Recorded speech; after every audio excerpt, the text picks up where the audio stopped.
Good morning, everyone. We're here in Bad Kitty's kitchen. Sorry we've been away for a while. Today we are making Bara Brith, which is a Welsh recipe. It basically translates to speckled spread. So it is a lovely, sweet breakfast tea loaf. So you can use any tea you like. I like experimenting. I really like... Oh, I can't remember the make of the tea, but it's like an Earl Grey, but it's got extra lavender and cornflower in it. Oh, sorry if you can hear chops in. Of course, my handsome boy had to join me. Now, I haven't got any more raisins in my hand for you. So the tea. So what you will need is about 400 grams. The recipe says for dried fruits. You can have raisins, currants, sultanas. I've seen some people some dried cranberry in. We only had raisins that I bought to do Welsh cakes. Oh, and for the eagle-eyed amongst you, yes, my hair has been cut and dyed. So you can soak these for a minimum of 8 hours. I've had these soaking for 24 hours. So what I did, I put 2 of these tea bags, the Rooibos tea bags. I got these from Aldi. I think they were like 98 pence or something like that for 40 bags. I absolutely love that, but use whatever tea you want. Traditional breakfast tea is what most people use, but use whatever you got on hand. So I had half a cup of demerara sugar and a cup of normal sugar in with the 2 tea bags. I let that stew for a bit, took the tea bags out. I just filled the bowl up to here. And then I put my fruit in and I set it aside. So all the fruit has soaked up the lovely tea and is delicious and plump. You move that aside. I'm sorry I don't have a glamorous Instagram worthy kitchen like you see on other videos. I live in the real world with a teeny tiny kitchen. So once you've got your fruit, I didn't measure this because the kids don't like as much fruit in it. So I literally just grabbed 3 handfuls. Just use whatever you got on hand. Okay, whatever you got on hand is fine. So next we will need 250 grams of flour. I've made this with both self-raising flour before and also just plain flour if you've only got plain flour. If you have got plain flour, just a pinch of salt and a teaspoon of bicarb. So I want to show you my flour thingy. It's probably going to come out backwards in your video because of the way I've got the camera facing. But I got this in a charity shop when Matt and I were on honeymoon, and I love anything sort of oldie worldy. Right, so I have my bowl on the scales. And we need 250 grams. Sometimes I don't have enough of one flour and I have to mix another. And it's come out fine. Every time you make it, it tastes a bit different, even if you use the exact same ingredients. If you like it sweeter, make it sweeter. If you want to add some allspice in, Stan just knocked a load of the kids' magnetic board games off the unit. That's fine, I'll pick that up later. You can add some allspice or, you know, a bit of cinnamon and nutmeg if you like in it. I do that at Christmas, just so when we have it at Christmas, it's a bit different than how we have it the rest of the year. Oh, and there's my little pixie you can hear in the background. You want to help?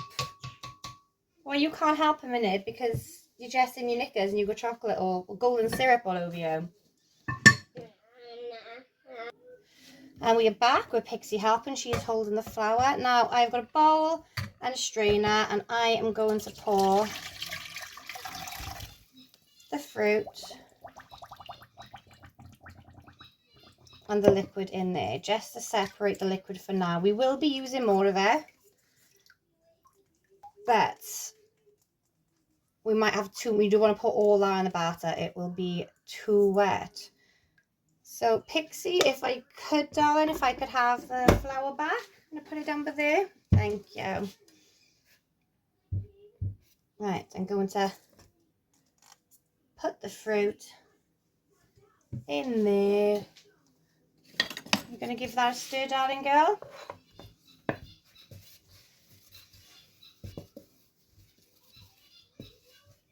Amazing. Amazing. Hello everyone, we are back. I have to delete some stuff off my phone then. And I'm doing more stirring. Yeah, and Pixie was doing more stirring. So we're going to add a little pinch of salt because it's good to do that, balance out the sweetness. I'm going to put a pinch in there, Pixie. Good girl. And my lovely little salt dish that my friend Jill brought back from Malta for me when she was on holidays. My mommy move that. Oh, sorry for the camera wobbling. Stan has just landed on it. So now we're going to take some of this because this is just makes like a batter. Give that a stir, darling girl. Stir, stir, stir. And we're going to add an egg. Can I do it? And then Mommy cracked the egg, baby, today. Can I open it? Go on, then you open the egg. Do you remember how?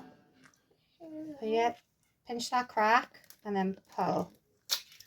Amazing. No, don't put the shell in there. Yes, no shell in the recipe, guys. Wait, got my hand on the apron. Give that all a big stir. Big, big, big stir. Get all the flour from the side. And I just slowly add in the tea until this forms a nice batter. This is just going to make a small loaf. You could double the recipe for a big loaf.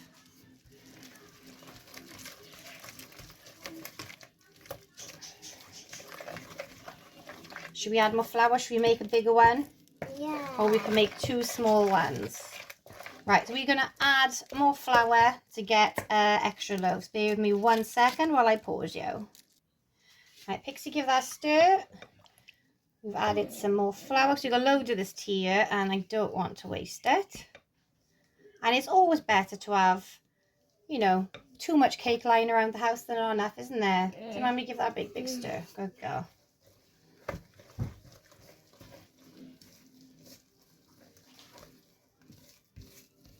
And this will change colour depending on how much spice you use. If you do use mixed spice, the colour of your tea, how strong it is, how long you let it brew for. Yeah, well, Loaf can come in a minute. And if you could send your prayers, everyone, that would be greatly appreciated because our one cat Thomas is not very well, and we think he will go into heaven soon. So I have to take him to the vet in the morning. Can I come with you? No, darling, you'll be in school. Right, now you can get your loaf tins. I don't know if I'm going to use a big one or... Can I put that in? No, we do need to put that in, darling. When?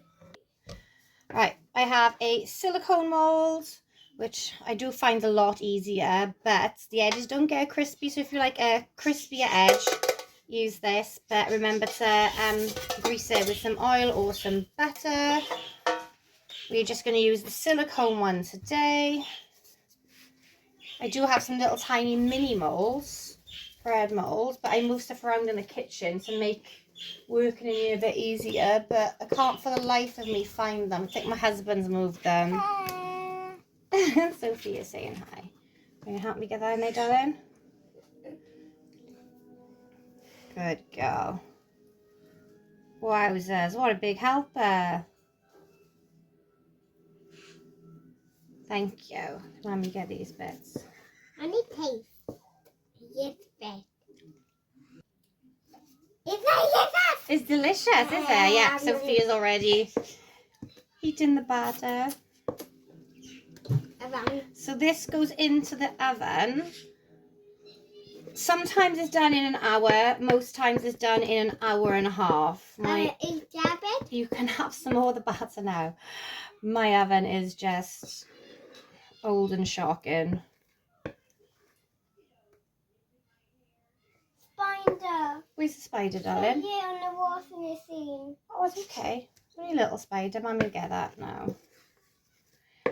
So the best way to check, I'd say after about an hour and 10 minutes, just get a wooden skewer or metal skewer, anything, poke it into the loaf and see if the inside comes out gooey or not. If it doesn't, and the outside's not, you know, the outside's a nice colour, then you should be ready to go. I'll let you know what temperature now. And we just get all this out.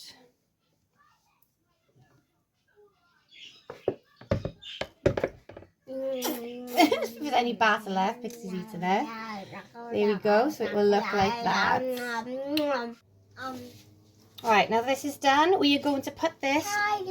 Oh, thank you, darling. And she's trying to share with everyone. Put this in the oven. It's 180 degrees Celsius or gas mark 4. And yeah, check it after an hour. And then, whilst it's still warm, you can glaze the top with honey if you like. A lot of people do that, honey or golden syrup, or you can leave as is. And I will say this tastes better the day after it's baked. So let it totally cool down, slice it, bit of butter on it. Amazing. And we shall see you soon once all this is cooked and show you the results.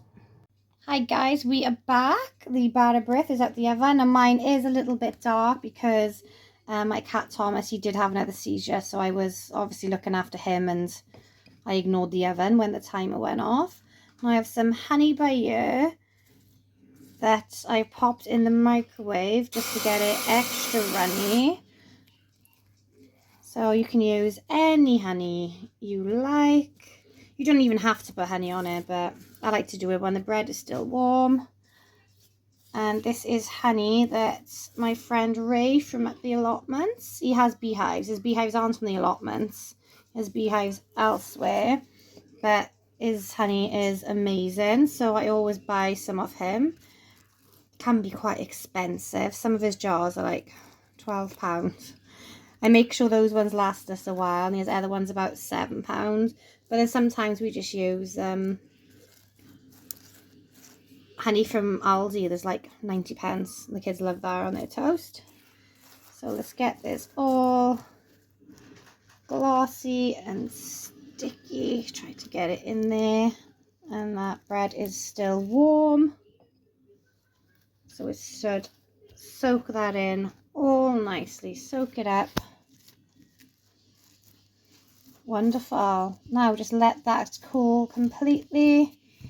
Well, you can have it before it cools completely, but it's more crumbly. It's easier to slice once it is all cooled down. Always tastes better the day after as well. Slice it, pop a lovely bit of butter on it, and give it a try. Hope you enjoyed, guys. Thank you for watching.